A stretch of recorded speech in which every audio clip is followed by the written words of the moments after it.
பொள்ளாச்சியில் நடைபெற்ற திமுக செயல் வீரர்கள் கூட்டத்தில் பங்கேற்ற முன்னாள் அமைச்சர் செந்தில் பாலாஜி அதிமுகவை கடுமையாக விமர்சித்து பேசினார். அதிமுக ஆட்சியில் இருந்தபோது மக்களுக்கு எந்தவித நலத்திட்டங்களையும் செய்யாமல் இப்போது ஆட்சிக்கு வந்தால் செய்வோம் என்று கூறுவது வேடிக்கையாக இருப்பதாக அவர் சாடினார்.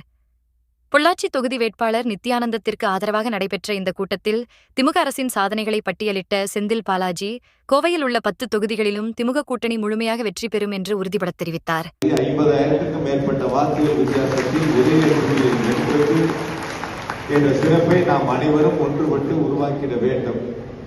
30 ஆண்டுகளுக்கு பிறகு பொள்ளாச்சியில் உதயசூரியன் வெற்றி பெற்று சட்டமன்றத்தில் சென்று பணியாற்றக்கூடிய வாய்ப்பை பொள்ளாச்சி தொகுதி மக்கள் உருவாக்கி தருவதற்கு தயாராக இருக்கின்றார்கள்.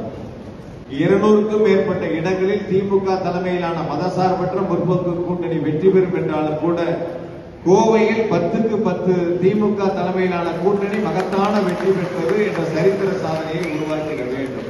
வருஷம் அவரும் ஆட்சியில் இருக்கும்போது பல்வேறு பொறுப்புகளில் அவரே இருந்தார். அப்போ வேற மாவட்டங்கள்லாம் அப்போ அவங்களும் கொடுத்தாங்க.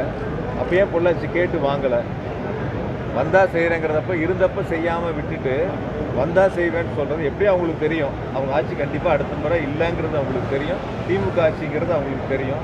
அவங்க தலைமை எப்படி வாக்குறுதிகள் கொடுக்குறாங்களோ அது மாதிரி அவரும் அப்படி ஒரு வாக்குறுதியை கொடுத்தாவது மக்கள்கிட்ட ஏதாவது எடுபடுமான்னு பார்க்குறாரு. ஒருபோதும் எடுபடாது. இந்த மக்களுடைய பொள்ளாச்சி மக்களுடைய கோரிக்கையை நிறைவேற்றக்கூடிய முதலமைச்சராக மாண்பு தளபதி அவர்கள் தான் திட்டங்களை கொடுத்துக்கிட்டு இருக்கிறாங்க. முதலமைச்சருடைய ஆட்சியில் சிறப்பான பணிகளை முன்னெடுக்கும்.